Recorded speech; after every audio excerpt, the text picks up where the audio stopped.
मनोमय कोश और उसकी साधना भाग 2। ध्यान। ध्यान वह मानसिक प्रक्रिया है जिसके अनुसार किसी वस्तु की स्थापना अपने मन क्षेत्र में की जाती है। मानसिक क्षेत्र में स्थापित की हुई वस्तु हमारे आकर्षण का प्रधान केंद्र बनती है। उस आकर्षण की ओर मस्तिष्क की अधिकांश शक्तियाँ खिंच जाती हैं। फलस्वरूप एक स्थान पर उसका केंद्रीकरण होने लगता है। चुंबक पत्थर अपने चारों ओर बिखरे हुए लोह कणों को सब दिशाओं से खींचकर अपने पास जमा कर लेता है। इसी प्रकार ध्यान द्वारा मन सब ओर से खींचकर एक केंद्र पर एकाग्र होता है। बिखरी हुई चित्तवृत्तियाँ एक जगह सिमट जाती हैं।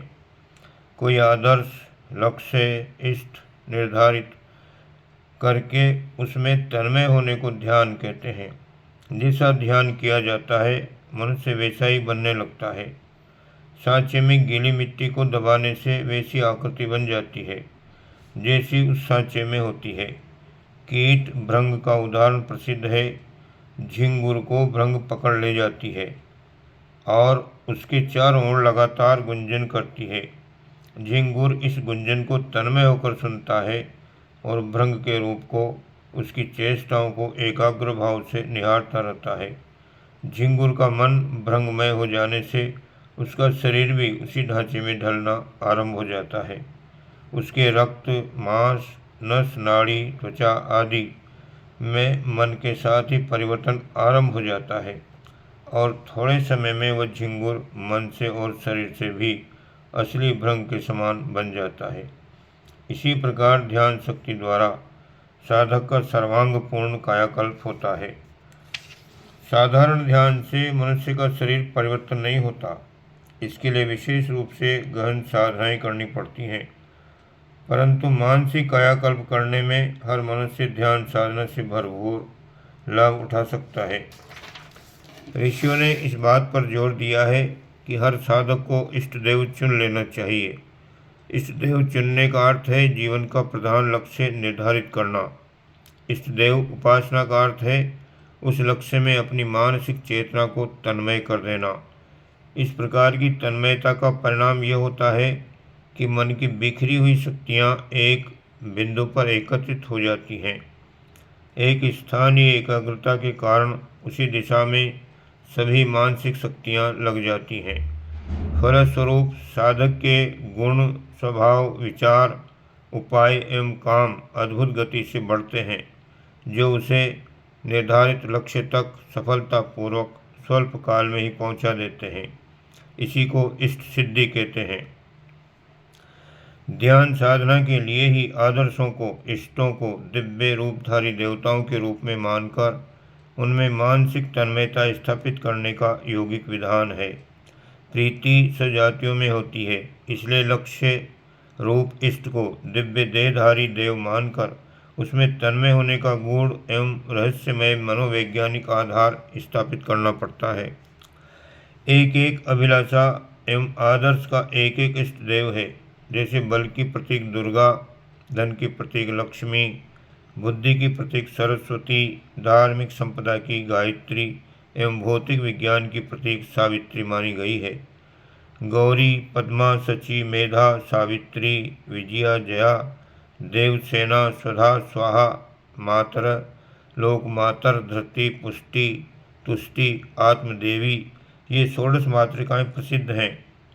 शैलपुत्री ब्रह्मचारिणी चंद्रघंटा कुष्मांडा स्कंद माता कात्यायनी कालरात्रि महागौरी सिद्धिदात्री ये 9 दुर्गाएं अपनी अपनी विशेषताओं के कारण हैं।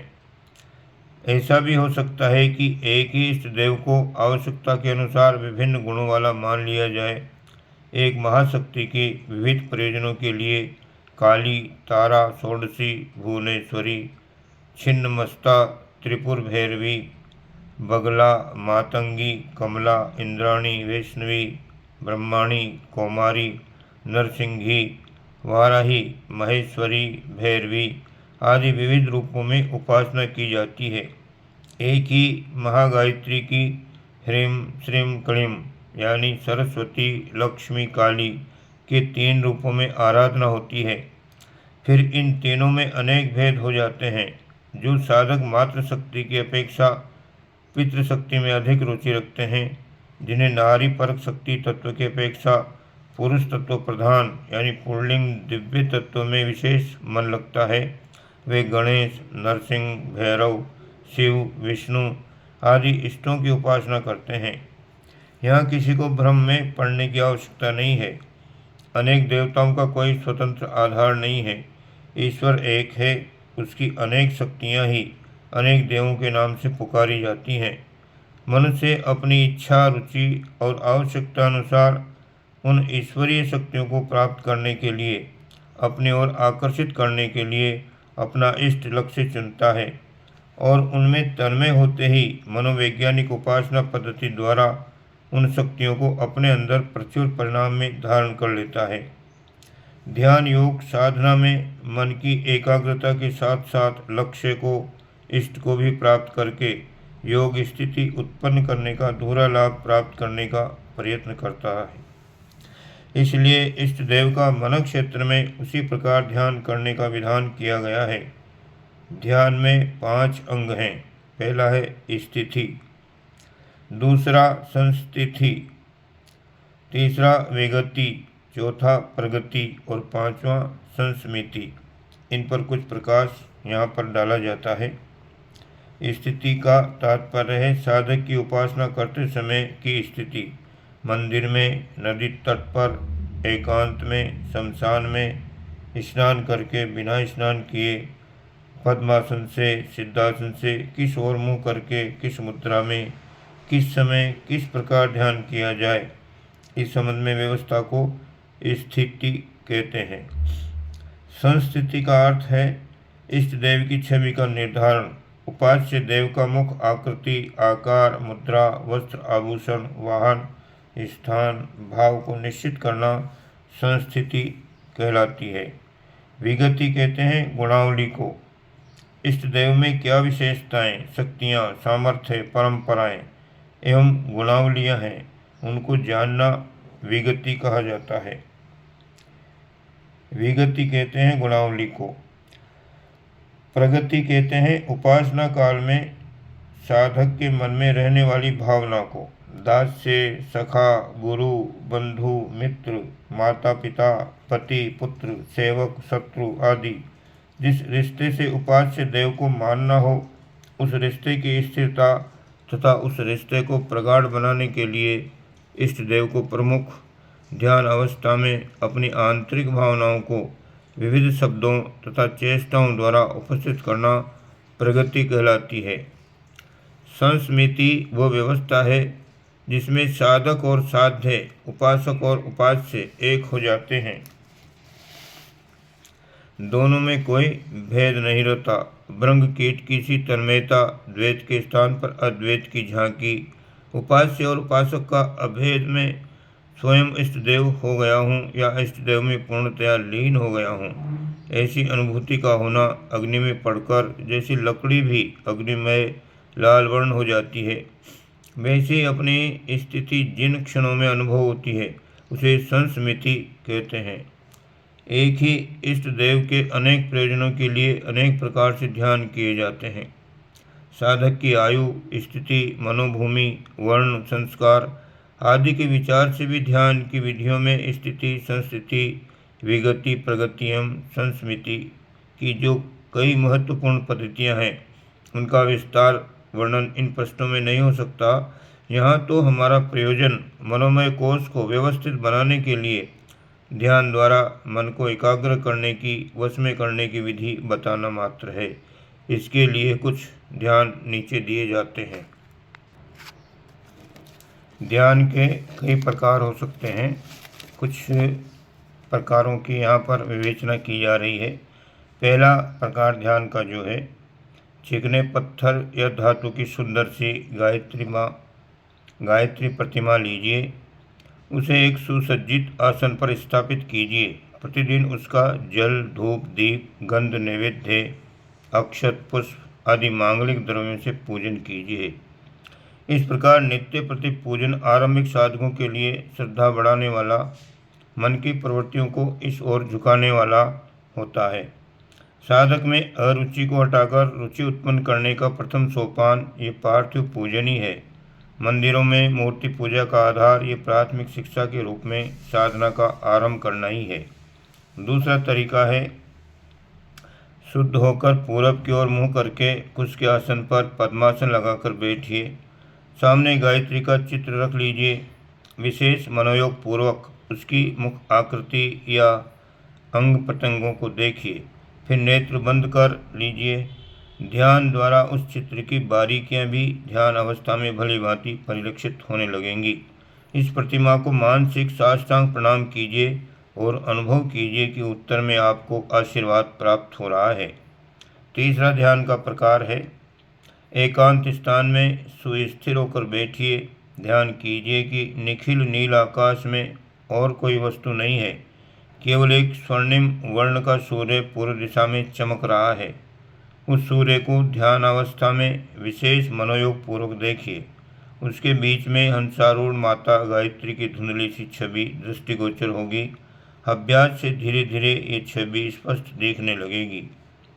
चौथे प्रकार का ध्यान, भावना कीजिए कि इस गायत्री सूर्य की स्वर्णिम किरणें मेरे नग्न शरीर पर पड़ रही है और वे रोमकूपों में होकर प्रवेश हुई आभा से देह के समस्त स्थूल एवं सूक्ष्म अंगों को अपने प्रकाश में पूरित कर रही है। पांचवा ध्यान है, दिव्य तेज युक्त अत्यंत सुंदर, इतनी सुंदर जितनी कि आप अधिक से अधिक कल्पना कर सकते हों, आकाश में दिव्य वस्त्रों आभूषणों से सुसज्जित माता का ध्यान कीजिए। किसी सुंदर चित्र के आधार पर ऐसा ध्यान करने की सुविधा होती है। माता के एक एक अंग को विशेष मनोयोग पूर्वक देखिए। उसकी मुखाकृति, चितवन, मुस्कान, भावभंगिमा पर विशेष ध्यान दीजिए। माता अपनी अस्पष्ट वाणी, चेष्टा तथा संकेतों द्वारा आपके मन क्षेत्र में नवीन भावों का संचार करेंगी। छठी प्रकार का ध्यान है, शरीर को बिल्कुल ढीला कर दीजिए। आराम कुर्सी, मनसद या दीवार का सहारा लेकर शरीर की नस नाड़ियों को निर्जीव की भांति शिथिल कर दीजिए। भावना कीजिए कि सुंदर आकाश में अत्यधिक ऊंचाई पर अवस्थित ध्रुव तारे से निकलकर एक नील वर्ण की शुभ्र किरण सुधा धारा की तरह अपनी ओर चली आ रही है और अपने मस्तिष्क या हृदय में ऋतंबरा बुद्धि के रूप में तरण तारणी प्रज्ञा के रूप में प्रवेश कर रही है। उस परम दिव्य परम प्रेरक शक्ति को पाकर अपने हृदय में सद्भाव और मस्तिष्क में सद्विचार उमड़ रहे हैं। जैसे समुद्र में ज्वार भाटा उमड़ता है, वह ध्रुव तारा जो इस दिव्य धारा में प्रेरक है, सत्यलोकवासिनी गायत्री माता ही है। भावना कीजिए कि जैसे बालक अपनी माता की गोद में खेलता और क्रीड़ा करता है, वैसे ही आप भी गायत्री माता की गोद में खेल और क्रीड़ा कर रहे हैं। सातवां ध्यान है, मेरुदंड को सीधा करके पद्मासन से बैठिए। नेत्र बंद कर लीजिए। भूमध्य भाग यानी भ्रुकुटी में शुभ्र वर्ण दीपक की लो के समान दिव्य ज्योति का ध्यान कीजिए। ये ज्योति विद्युत की भांति क्रियाशील होकर अपनी शक्ति से मस्तिष्क क्षेत्र में बिखरी हुई अनेक शक्तियों का पोषण एवं जागरण कर रही है, ऐसा विश्वास कीजिए। आठवीं प्रकार का ध्यान है, भावना कीजिए कि आपका शरीर एक सुंदर रथ है। उसमें मन, बुद्धि, चित्त, अहंकार रूपी घोड़े जुते हुए हैं। इस रथ में दिव्य तेजोमयी माता विराजमान है और घोड़ों की लगाम उसने अपने हाथों में थाम रखी है। जो घोड़ा बिचकता है वह चाबुक से उसका अनुशासन करती है और लगाम झटक कर उसको सीधे मार्ग पर ठीक रीति से चलने में सफल पथ प्रदर्शन करती है। घोड़े भी माता से आतंकित होकर उसके अनुशासन में चलते हैं, उसका अनुशासन और अंकुश स्वीकार करते हैं। नवीं प्रकार का ध्यान है, हृदय स्थान के निकट सूर्य चक्र में सूर्य जैसे छोटे प्रकाश का ध्यान कीजिए। यह आत्मा का प्रकाश है। इसमें माता की शक्ति मिलती है और प्रकाश बढ़ता है।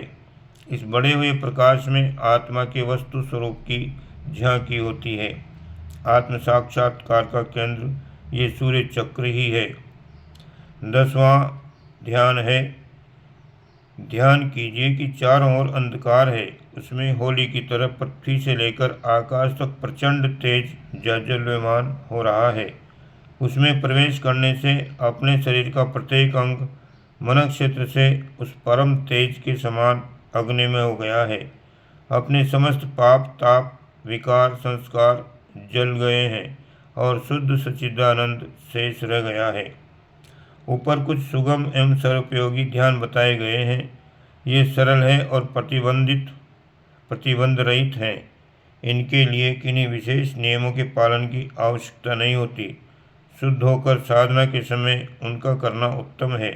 वैसे अवकाश के अन्य समय में भी जब चित्त शांत हो तो इन ध्यानों में से अपनी रुचि के अनुकूल ध्यान किया जा सकता है। इन ध्यानों में मन को संयत एकाग्र करने की बड़ी शक्ति है। साथ ही उपासना का आध्यात्मिक लाभ भी मिलने से ये ध्यान दूराहित साधन करते हैं। ओम शांति।